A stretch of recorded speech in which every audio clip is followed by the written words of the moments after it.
Misteri keris Nusantara dijumpai di dasar laut Okinawa, Jepun, dan bersamanya adalah penemuan monumen piramid dasar laut Okinawa, Jepun.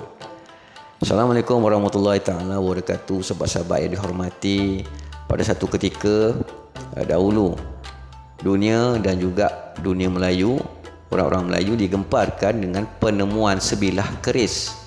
Sebilah keris yang dipercayai keris kuno. Jadi tuan-tuan dan puan, anda dapat saksikanlah keris yang dijumpai itu pada video yang sedang anda saksikan sekarang. Keris ini disimpan oleh ahli arkeologi, sejarawan Okinawa, Jepun, untuk mereka merawat, membaik pulih dan mencatat mengenai sejarah-sejarahnya. Dan mengikut laporan daripada media yang dijumpai mengenai penemuan keris ini, ia dikatakan dijumpai berhampiran istana Shurijo abad ke-15, yang mana ia juga adalah mengenai hubungan perdagangan dunia Melayu dengan pulau-pulau di barat daya Jepun.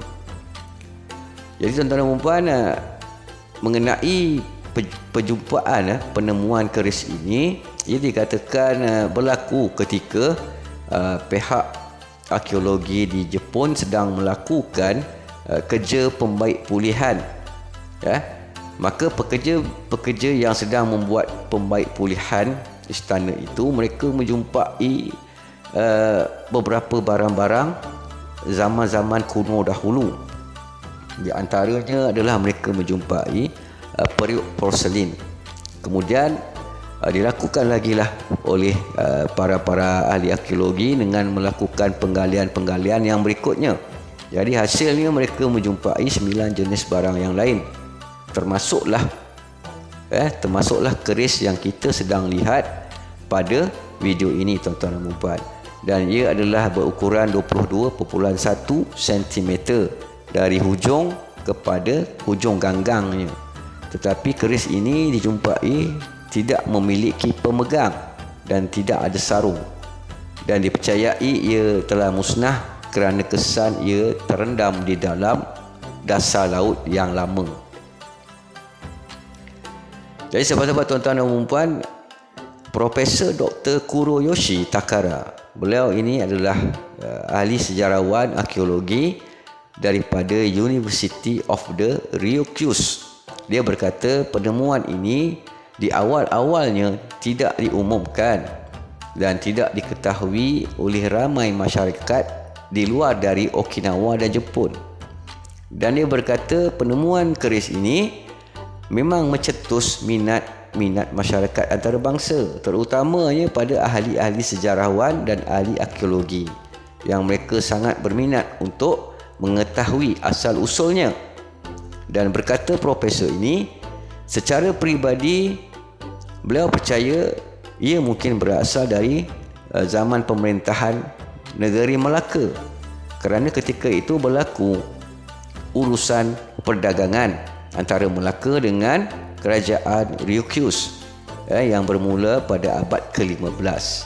Dan profesor ini juga pernah datang ke tanah Malaysia, dan dia telah turun pergi melawat ke Melaka untuk dia mencari maklumat mengenai perhubungan perdagangan di antara kerajaan Ryukyus dan kerajaan Asia, terutamanya daripada pemerintah negeri Melaka. Jadi itu adalah pendapat beliau, tuan-tuan dan puan.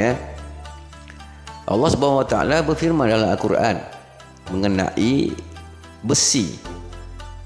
Bermakna besi ini, tuan-tuan dan puan, adalah satu benda yang istimewa, kerana Allah berfirman mengenai besi di dalam Al-Quran pada surah Al-Hadid.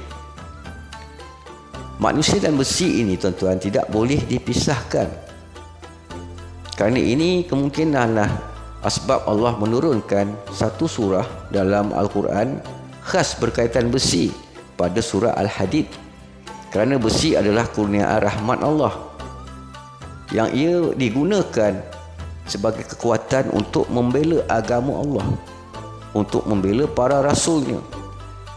Dan Allah berfirman dalam surah Al-Hadid, dan kami ciptakan besi yang padanya terdapat kekuatan yang hebat dan berbagai manfaat bagi manusia supaya mereka mempergunakan besi itu dan supaya Allah mengetahui siapa yang menolong agamanya dan para rasulnya. Padahal Allah tidak dilihatnya. Sesungguhnya Allah Maha Kuat lagi Maha Perkasa. Ayat 25 Al-Quran Surah Al-Hadid. Jadi tuan-tuan dan puan-puan, ada beberapa pendapat juga daripada boleh dikatakanlah orang-orang yang mereka ini minat dan mereka tahu tentang seni keris. Mereka berkata mengenai keris Okinawa ini, jika dilihat kepada bentuknya, iaitu kukuh dan juga utuhnya besi keris purba yang dijumpai ini, dia telah terendam selama ratusan ataupun mungkin ribuan tahun di dasar laut Okinawa itu, seperti bagaimana yang anda saksikan pada video tadi. Maka dapatlah disimpulkan, kata mereka, bahawa keris itu bukan sembarangan keris. Kalau tidak, ia mungkin tidak akan berada dalam keadaan yang baik keadaannya. Ya, kemungkinan juga ia akan telah hancur di dalam air laut yang masin. Dan kata mereka-mereka yang memahami tentang seni keris, jika dilihat secara baik-baik, jika diteliti secara baik-baik, ya, mereka berkata keris itu ia memiliki 9 lok ataupun keris lok 9.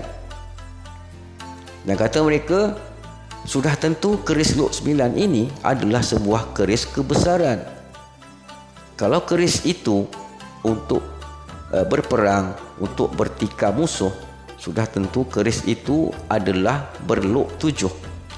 Kebiasaannya orang-orang besar zaman dahulu kala, seperti para sultan atau pembesar-pembesar negeri, mereka ini sentiasa membawa 2 bilah keris.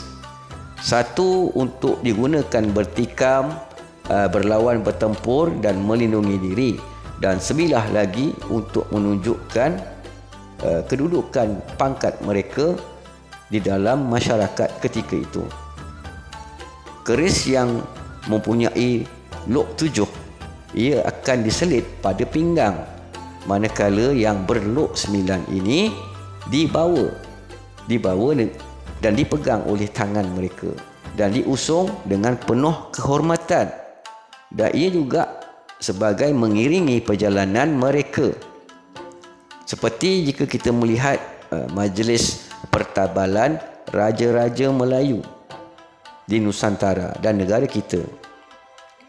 Jadi berkata mereka lagi, mereka tidak dapat pasti apakah keris itu adalah keris Tamingsari dan ia berlok 7 ataupun mungkin lok 9 terhadap keris Tamingsari. Mereka kata mereka tidak pasti. Mungkin sahabat-sahabat yang menonton yang tahu mengenai seni-seni keris, seni adat-adat orang Melayu, sejarah-sejarah orang Melayu Nusantara, boleh berkomen. Bolehlah bagi pendapat anda, komen secara matang. InsyaAllah mudah-mudahan dapat membantu hamba yang kurang tahu mengenai seni keris. Dan juga mungkin sahabat-sahabat yang menonton yang lain kurang tahu juga tentang seni keris. Jadi tuan-tuan bolehlah berkongsi, memberi pendapat. InsyaAllah sama-sama kita dapat mempelajarinya. Dan apa pun tuan-tuan dan puan, ini menunjukkan bahawa benarlah kata Datuk Laksamana Hang Tuah satu ketika dahulu, Melayu tidak akan hilang di dunia ini. Jadi mudah-mudahan orang Melayu generasi hari ini dan hari akan datang sentiasa memelihara jati diri kita. Berbanggalah menjadi orang Melayu dan berbanggalah menjadi orang Melayu Islam. Jadi sekian, terima kasih. Mohon maaf jika ada kesilapan. Wabillahi taufiq wa hidayah. Wassalamualaikum warahmatullahi taala wabarakatuh.